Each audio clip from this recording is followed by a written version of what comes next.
Because I'm not good under pressure. Do you ever yell at people inside your own head? And I don't mean the people are in your head. I mean... You know what I mean? You're at the supermarket checkout and the person in front of you is faffing around with change. And they look up at you and go, I'm really sorry about this. And you're civil on the outside. You're civil going, oh, don't worry about it, it's fine. But on the inside you're going, die! See, that's why I loved Steve Irwin, because Steve Irwin was always full of joy. I never saw him lose his temper. And do you know what? I was in Ireland when Steve Irwin passed away.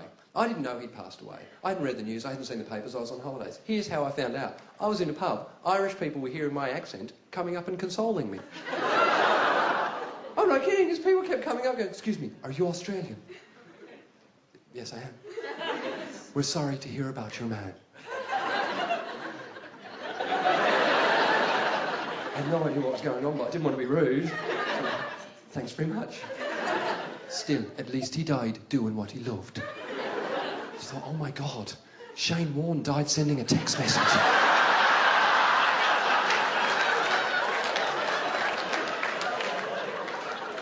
But he did, he died doing what he loved. I mean, I have a theory. I think if you spend your life doing what you love and then you die doing what you love, you will spend the rest of eternity doing whatever it is that you love. And if there's any truth to that, then right now, Steve Irwin is up in heaven, poking angels with sticks.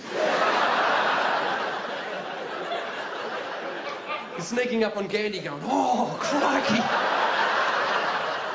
He's a passive fella, this one.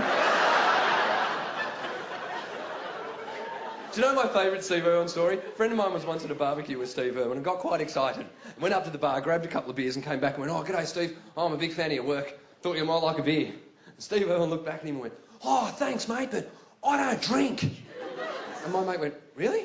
And Steve Irwin actually said, nah, I used to. Oh, it made me a bit mad.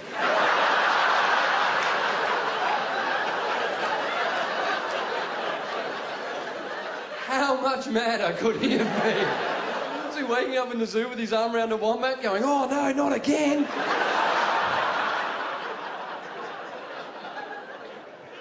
What was even weirder was I was in England when the funeral was held, and there was one phrase that kept popping up in the English press and was repeated to me in conversation by a mate. He's going, oh, it's amazing watching all of Australia come out for Steve Irwin, wasn't it? Well, yeah, it was. The whole country stopped, didn't they? Yeah, they did. It's like what they said on the news, isn't it? So what's that? He was Australia's Princess Diana.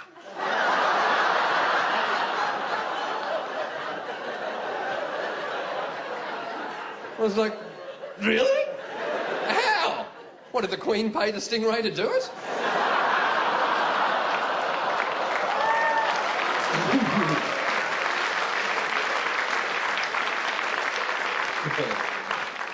See, I love saying that because there's always three responses. In consecutive order, the audience always go, ha ha ha, oh ho ho! She probably did, though. Because it doesn't take much to set me off yelling. I've already mentioned I yell at the television. I yell at laws. I yell at laws that make no sense. There's an Irish... Are there any Irish people here? Yes. Are you Irish? What? Birmingham Irish. How the hell does that work? You're miserable and you're drunk. You're half Irish, half from Birmingham. My parents are both Irish. Parents are both Irish. Excellent. But when you're in Birmingham, you say, I'm English. No, you say, I'm Irish. And then you're in Ireland, you go, well, fuck, I'm Irish as well. There's a law in Ireland that made me yell. And it concerns the legal age of consensual sex. And I'm talking about the minimum age of consensual sex, which is a grey area. As is the maximum age. No offence, Andrew. And now, Lockie, you're 12. Here's my advice for you. If you remember nothing else from this show, remember this. It's a confusing time when you're 18 and you're a boy and you're out at nightclubs. Here's why, right? If you're at a nightclub and you see a girl and you fancy her and she looks like she's 18, she's dressed like she's 18, she sounds like she's 18, you stay away. She is 15. Here's the weird thing, though. If you're at the same nightclub, you fancy a girl in a school uniform, probably 45, you're safe. So there's law in Ireland, and I know this because an Irish politician stood up in the Irish Parliament, the Dáil, and said this. He said, we've got to change this rule because under Irish law, if two 16-year-olds attempt to have sex and then go all the way through with it, that is perfectly legal. However, if the same two 16-year-olds attempt to have sex but don't go all the way through with it, somehow that's against the law.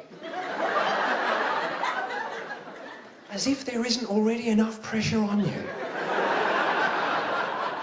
to get it right at the age of 16. Now, if you get it wrong, there's also a criminal offence. Imagine that, you're sitting on the edge of her bed, humiliated, pants around your ankles, she's in tears, you've somehow flicked her in the eye with a condom, and suddenly the door bursts open. Police, you fucked that up now, didn't you?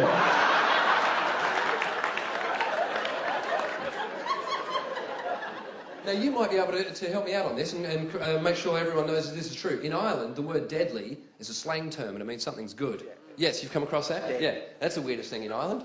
You say to Irish people, how's the holiday? Oh, the holiday's been deadly. That's actually a good holiday. How was the movie last night? The movie was deadly. That must be very confusing when Irish people come to Australia. See that spider over there?